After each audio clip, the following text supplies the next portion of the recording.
bukan hanya dugaan palsunya ijazah itu, tapi gelombang pembelaan yang muncul dari berbagai tokoh berpengaruh, termasuk dari organisasi dan akademisi yang selama ini dikenal keras terhadap pemalsuan dokumen negara. Semua membela Mulyono seakan ada perintah dari kekuatan yang lebih besar. Di tengah badai opini itu, muncullah Yuda Ramadan, seorang jurnalis muda dari Bandung. Ia dikenal sebagai penulis artikel politik yang jujur, tajam, dan tak kenal kompromi. Ketika banyak rekan seprofesinya memilih diam atau bermain aman, Yuda justru menulis sebuah opini berjudul, "Kita butuh kebenaran, bukan kepalsuan berbaju nasionalisme." Tulisan itu meledak dan viral dalam waktu kurang dari 2 jam. Tapi dampaknya tak main-main. Email Yuda diserang, nomor pribadinya disebar.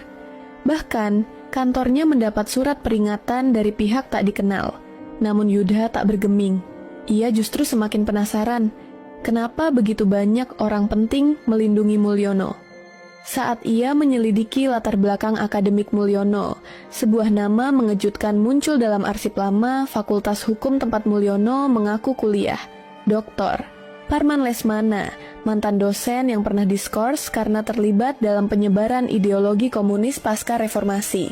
Nama itu menghilang bertahun-tahun, namun kini, dalam dokumen digital yang berhasil dipulihkan oleh teman hackernya, Yuda melihat log aktivitas email doktor. Parman masih aktif, bahkan digunakan untuk mengirimkan puluhan surat dukungan atas legalitas ijazah Mulyono ke berbagai lembaga negara. Dan yang membuat jantung Yuda berdegup cepat, di salah satu email itu tertulis, "Agenda harus lanjut, Mulyono adalah simbol. Kita hanya butuh legalitas palsu agar dia sah menjadi wajah baru di atas panggung. Bangkitkan jaringan lama."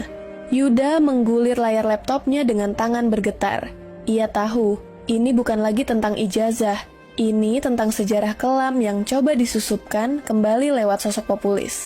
Di dalam file itu, tak hanya ada bukti dukungan terhadap ijazah Mulyono, tapi juga sejumlah percakapan tersandi yang menyebut nama-nama tokoh senior yang pernah aktif dalam organisasi kiri sebelum tahun 1965. Namun nama-nama itu bukan sembarang nama. Sebagian di antaranya kini menjabat sebagai pembina yayasan pendidikan, anggota Dewan Penasihat Lembaga Hukum, bahkan beberapa tampil rutin sebagai narasumber di televisi nasional. Temukan dokumen bersampul merah dengan cap rahasia negara. Di dalamnya ada daftar nama tokoh yang pernah ditangkap karena dugaan penyebaran ideologi komunis di kampus-kampus setelah reformasi. Nama Dr. Parman Lesmana tercantum paling atas. Namun yang membuat Yuda tertegun adalah kolom penjamin tahanan yang tertulis di bawahnya. Kolom itu mencantumkan Mulyono. Yuda menerima telepon dari seorang narasumber lamanya, Pak Bambang, mantan aktivis mahasiswa tahun 90-an, yang kini menjadi pengajar di salah satu universitas swasta. Suaranya terdengar tergesa dan berat. "Yud, kalau kamu benar-benar nemu dokumen itu, kamu harus hati-hati. Mereka bukan cuma punya kekuasaan, mereka punya jaringan lama yang bisa menyingkirkan siapapun tanpa jejak. Mulyono adalah simbol mereka. Dia adalah proyek jangka panjang yang sekarang sedang dipoles ulang.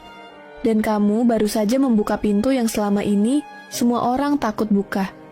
Belum sempat Yuda bertanya lebih jauh. Sambungan telepon terputus. Deringnya berubah menjadi notifikasi masuk dari pesan singkat tak dikenal. "Berhenti sekarang, atau kami pastikan kau tak bisa menulis lagi. Sinyal kita bukan cuma disadap, tapi sekarang semua ucapan bisa dipelintir.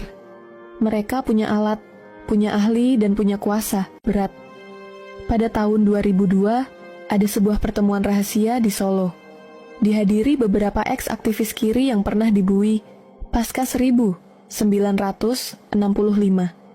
Mereka tak lagi terang-terangan bicara ideologi. Yang mereka rancang adalah strategi baru, menyusup ke sistem. Mereka bentuk jaringan intelektual, masuk ke kampus, masuk ke partai, masuk ke media. Tugas mereka waktu itu hanya satu, menyusup, berbaur, lalu menunggu saatnya tampil. Ketika melihat satu foto yang tak asing, salah satu anggota Dewan Pendidikan Nasional saat ini. Dia juga, tanya Yuda tak percaya, sebagian besar tak lagi menyebut diri PKI. Tapi mereka adalah penerusnya. Dan ketika ijazah Mulyono dipersoalkan, mereka panik. Karena itu bukan cuma tentang Mulyono, tapi tentang proyek besar mereka selama 20 tahun yang bisa runtuh. Hanya satu hal kini yang terus bergema. Siapa sebenarnya yang menjalankan semua ini dari balik layar? Dan seberapa jauh mereka telah menembus jantung kekuasaan? Tahun 1998, ketika semua berteriak reformasi, mereka datang menawarkan arah baru. Katanya, demokrasi saja tidak cukup. Harus ada perubahan sistem. Mereka menyebutnya revolusi intelektual. Yuda menoleh, terkejut. Tapi Bapak dikenal sebagai penentang komunisme? Itu karena aku sadar di tengah jalan, mereka tidak berubah, hanya berganti wajah. Dan sekarang, mereka bukan lagi beroperasi dengan senjata atau selebaran. Mereka pakai ijazah, jabatan, dan panggung publik. Di antara file-file itu, ia menemukan satu dokumen yang tak ada dalam daftar indeks, berformat rekaman suara. Terdengar suara seorang pria tua, bicaranya lambat namun penuh tekanan. Kalau kita ingin ideologi ini kembali hidup, kita tak bisa pakai cara lama. Kita harus gunakan cara mereka. Pendidikan, media, hukum, bangun jaringan. Dan tanamkan satu wajah yang bisa dipercaya oleh semua kalangan. Itu Mulyono. Yuda tak mengenali suara itu, tapi jelas dari cara bicaranya bahwa pria itu adalah tokoh besar di balik layar.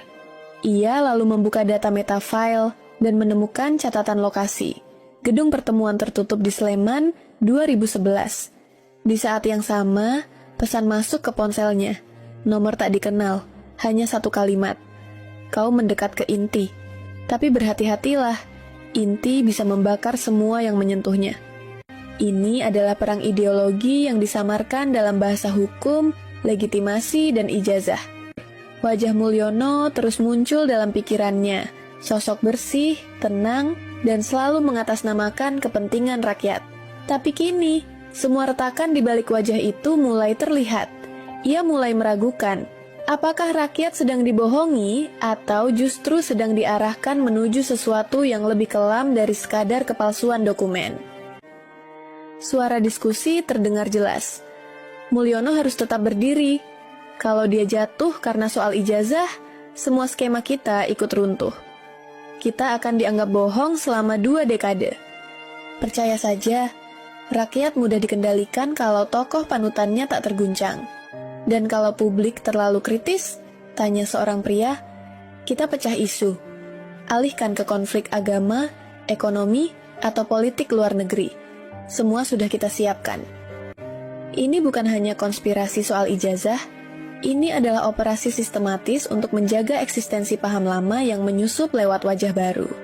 Berisi rencana propaganda, daftar tokoh media, dan jadwal penggiringan opini publik.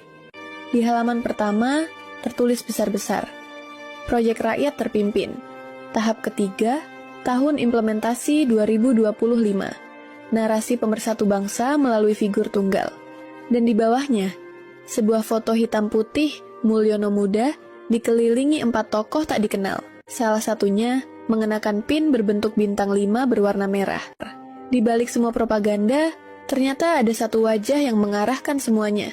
Tokoh tanpa nama yang belum terungkap di permukaan.